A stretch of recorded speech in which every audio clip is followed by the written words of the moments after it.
Hello and welcome to the Design Make Play show. I'm Sarah and I'm an illustrator and designer at Zen Maker Lab, and today we're going to cover exaggerated character shapes. So let's get started.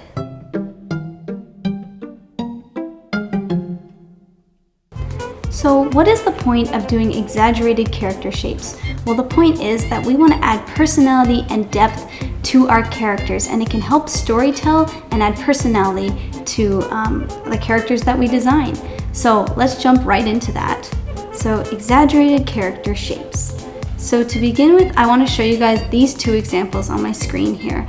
And really what we're trying to do is the one on the right, because the one on the left is just showing the basic average Joe that you could see anywhere, you know, a basic character design. But the one on the right, you can tell there's a lot of story behind him, and it's making him more unique because of these crazy shapes that he's made out of. So that's what we want to try to communicate today. We don't want to do realistic, we want to do cartoon-like.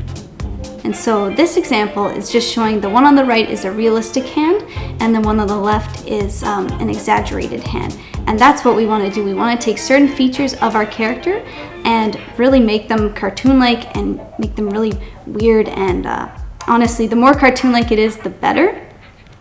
So I'm just showing you an exaggerated curve example because not only we can exaggerate the shapes of our characters, but also the curves and the gestures that they're making. So this one on the right is a very sad character, and the one on the left is just a meh sad character. But we want to do exaggerated curves, so the one on the right is working really well. And shout out to all the girls.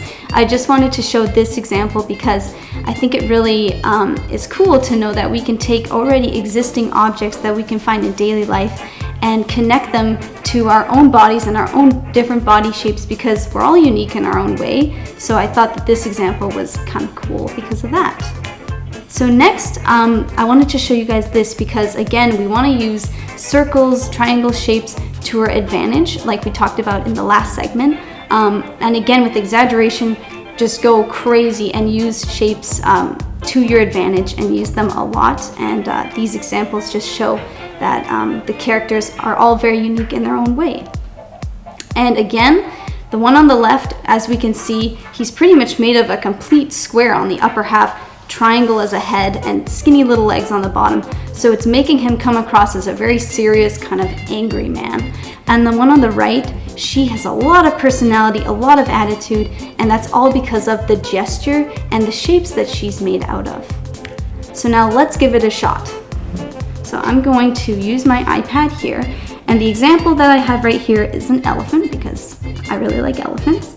And so really what I want to do is take certain features of this elephant and over-exaggerate them. So I'm going to do a square for my elephant because elephants are known to be really big. And I'm going to give him also really nice big feet here with some little toes, and then a little tail here, and then do the arms.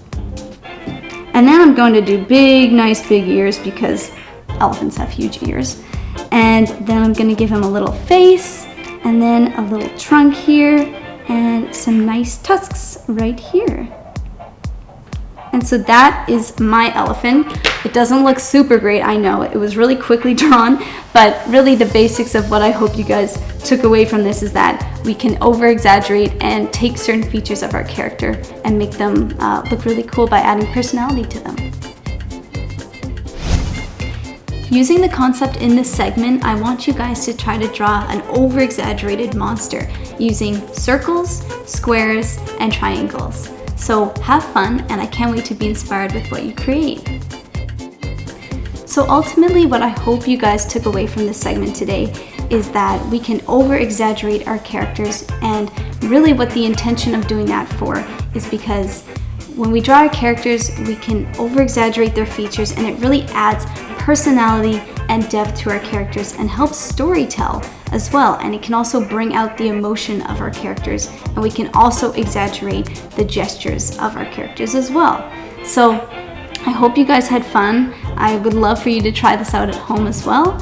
And for the next segment, I'm going to join Arian, and we're going to do some drawing exercises and use our sense of feeling and see how that goes. So stay tuned, and it'll be really fun, and I'll see you next time.